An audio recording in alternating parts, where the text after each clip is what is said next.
السلام علیکم۔ یہ مقدس رشتوں کی کہانی ہے اور ایک ایسی وارننگ جو سیدھی اللہ کے عرش سے آتی ہے۔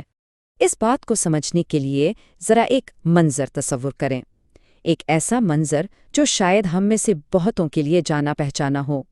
لاہور شہر ہے، آدھی رات کا وقت، اور ایک شخص جائے نماز پر بیٹھا ہے، اس کے ہاتھ آسمان کی طرف اٹھے ہوئے ہیں، آنکھوں میں آنسو ہیں۔ وہ اللہ سے گڑ گڑا کر مانگ رہا ہے، رزق، سکون، کامیابی، سب کچھ، لیکن دل میں ایک عجیب سی بے چینی ہے۔ ایسا لگ رہا ہے جیسے الفاظ تو زبان پر ہیں لیکن روح تک نہیں پہنچ رہے، جیسے دعاؤں کا آسمان سے رابطہ ہی کٹ گیا ہو۔ آخر ایسا کیوں ہے؟ مسئلہ دعا میں نہیں، مسئلہ اس کی زندگی میں ہے۔ ذرا اسکرین پر دیکھیں، جس ماں نے اسے جنم دیا اس کا نمبر بلاک لسٹ میں پڑا ہے۔ والد سے بات کیے 1 سال بیت گیا، جائیداد کے ایک چھوٹے سے تنازع پر سگے بھائی سے رشتہ ختم، اور وہ خالہ جس نے بچپن میں ماں کی طرح پالا تھا، ایک معمولی سی تلخ کلامی پر اسے بھی زندگی سے نکال دیا۔ وہ اللہ سے آسمان کا رابطہ جوڑنا چاہتا ہے، لیکن زمین پر اللہ کے بنائے ہوئے مقدس ترین رابطے خود کاٹ چکا ہے۔ اسی کو کہتے ہیں قطع رحمی، یعنی خونی رشتوں کو کاٹ دینا۔ اور یہ وہ کبیرہ گناہ ہے جو دعاؤں کو زمین اور آسمان کے بیچ میں لٹکا دیتا ہے اور زندگی سے برکتیں اٹھا لیتا ہے۔ لیکن سوال یہ ہے کہ کوئی جان بوجھ کر ایسا کیوں کرتا ہے؟ ہم سب اپنے آپ کو کچھ کہانیاں سناتے ہیں، کچھ جواز تراشتے ہیں تاکہ یہ سب ٹھیک لگیں۔ آئیے دیکھتے ہیں وہ کیا ہیں۔ اور سچ پوچھیں تو یہ باتیں بڑی کنونسنگ لگتی ہیں۔ وہ لوگ ٹاکسک تھے، میری مینٹل ہیلتھ زیادہ ضروری ہے، میں نے تو بہت کوشش کی، وہ بدلے ہی نہیں۔ اور ہاں، اسلام بھی اپنی حفاظت کا درس دیتا ہے، اس میں کوئی شک نہیں، لیکن اللہ نے یہ نہیں کہا کہ اگر رشتہ مشکل ہو تو اسے کاٹ دو، بلکہ یہ سکھایا کہ مشکل رشتوں کو حدود اور حکمت کے ساتھ نبھانا کیسے ہے۔ اپنی حفاظت کرنا اور قطع تعلقی کر لینا، ان دونوں میں زمین آسمان کا فرق ہے۔ اس کی ایک جیتی جاگتی مثال کراچی کے ایک بزنس مین کی کہانی ہے۔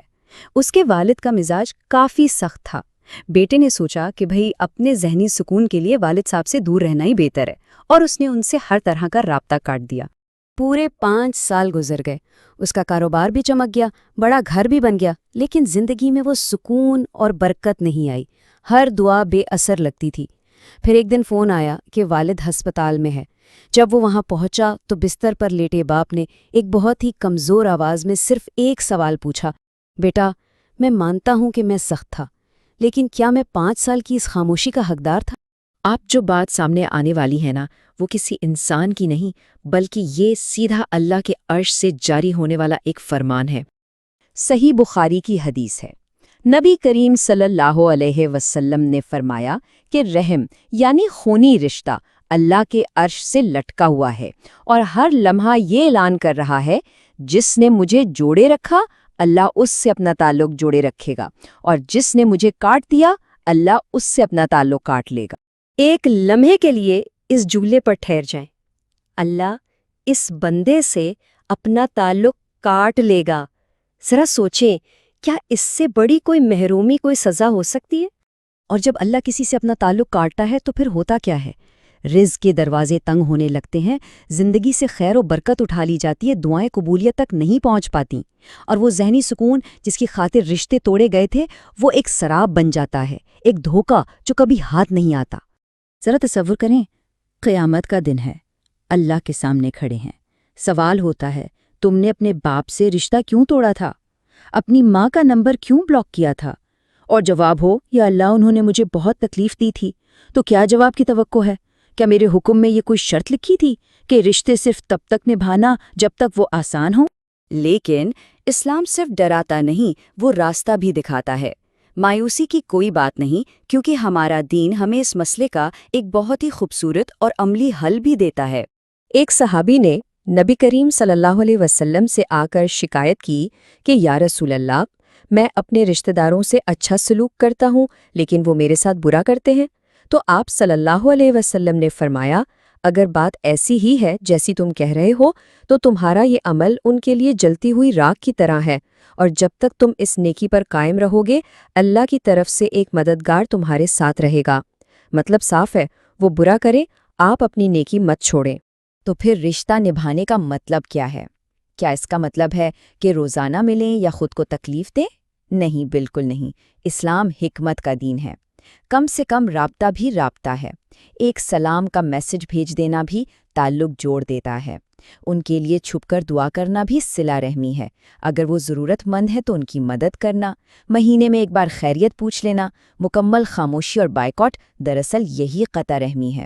تو اب ہم اس گفتگو کے سب سے اہم موڑ پر ہیں۔ یہ لمحہ ایک فیصلہ کن لمحہ ہو سکتا ہے۔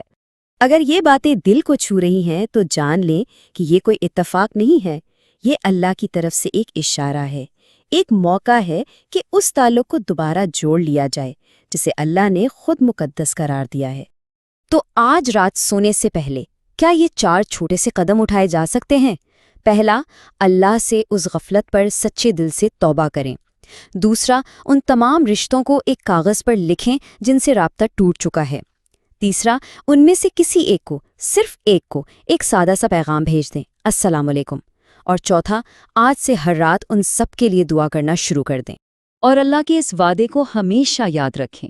نبی کریم صلی اللہ علیہ وسلم نے فرمایا کہ جو چاہتا ہے کہ اس کے رزق میں کشادگی ہو اور اس کی عمر میں برکت ہو، اسے چاہیے کہ وہ صلہ رحمی کرے۔ یہ دنیا اور آخرت دونوں کی کامیابی کی چابی ہے۔ آخر میں خود سے صرف ایک سوال پوچھنا ہے، جب آنکھیں بند ہونے کا وقت آئے گا تو کون سی چیز زیادہ اہم ہوگی؟ وہ پرانی تلخی، وہ انا کا مسئلہ، یا وہ رشتہ جسے اللہ نے اپنے عرش سے جوڑا تھا؟ فیصلہ اب کرنا ہے۔ فون اٹھا کر وہ نمبر ان بلاک کیا جا سکتا ہے، وہ چھوٹا سا سلام ٹائپ کیا جا سکتا ہے۔ دعاؤں کی قبولیت، زندگی کی برکت اور آخرت، سب اسی ایک قدم کی منتظر ہے۔